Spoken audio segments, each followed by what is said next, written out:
everyone. My name is Keisha from Kmo Arts and Journals, and for more art and journal inspiration, you can find me on Instagram and TikTok at that handle. Today, we will be discussing how to begin journaling. There are so many ways to use a journal, however, many people don't know where to start. So, today, we will be going over what journaling is, journal options, and ideas on how to get started. Before we get started, let's define what a journal is.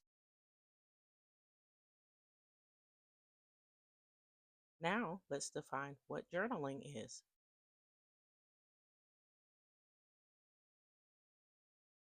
Now that we have defined what a journal and journaling is, let's take a look at some journal size options.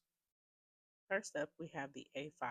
This size is really popular within the journal community and it can be used for everyday journaling. Next up, we have the B5. This journal is a little bit larger and it's great for sketching and creative journal layouts. Next is the letter size journal. This journal can be used for extensive writing purposes such as project planning and artwork, and they're even useful for creators with larger handwriting. Next is the square size journal, and this journal is excellent for art journaling and memory journaling because there's tons of space in this journal. Next up is the Traveler's Notebook Journal. This journal is often used for note taking and sketching while traveling, and it's also a great journal for to do lists. And last but definitely not least, we have the A6 journal. This journal is compact and can easily fit in a bag for on the go notes or journaling. This size is commonly known as the pocket journal. I love using all the sizes, and I think you can get creative with any size that you choose. However, if I had to choose a size, I'd have to pick two, and that would be the square and the A5. So, next, I'm going to share with you a few layouts that I've already completed in my square notebook for a little inspiration.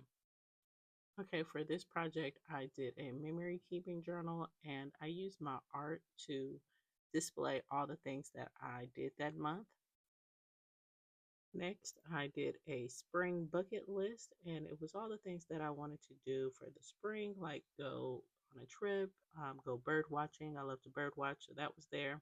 For this journal entry, I decided to do a little bit of traditional journaling, and I'm an artist, so I had to do a little bit of art journaling on the side, so that was pretty fun. And lastly, I did a journal entry that was called Learn Everything About One Thing. And that was really fun because I got to learn a new thing about one of my favorite birds, the cardinal. And it really turned out great. I loved how I was able to incorporate my art as well as pairing it up with my writing. So it was really fun. Lastly, I'm going to show you guys how I designed my A5 journal by Archer and Olive. First up, what you're seeing here is a to-do list. This journal is my really old Archer and Olive journal. I really love it. It's my prized possession. I used it for many things, one of which was a to-do list with an artistic spin on it, of course. I also would use it for your run-of-the-mill plain just sketchbook. Whenever I felt the need to pull out my pencil, I would just pull out my pencil and pens and just start drawing.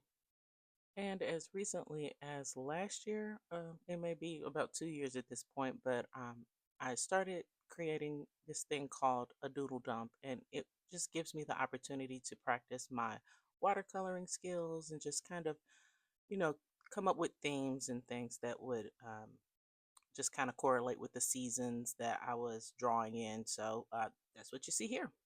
Overall, guys, remember, as I always say, there is no right or wrong way to journal. Choosing the best journal and journal format can ensure that you get the most out of your journaling experience. Thank you all so much for checking out my tips on how to start journaling.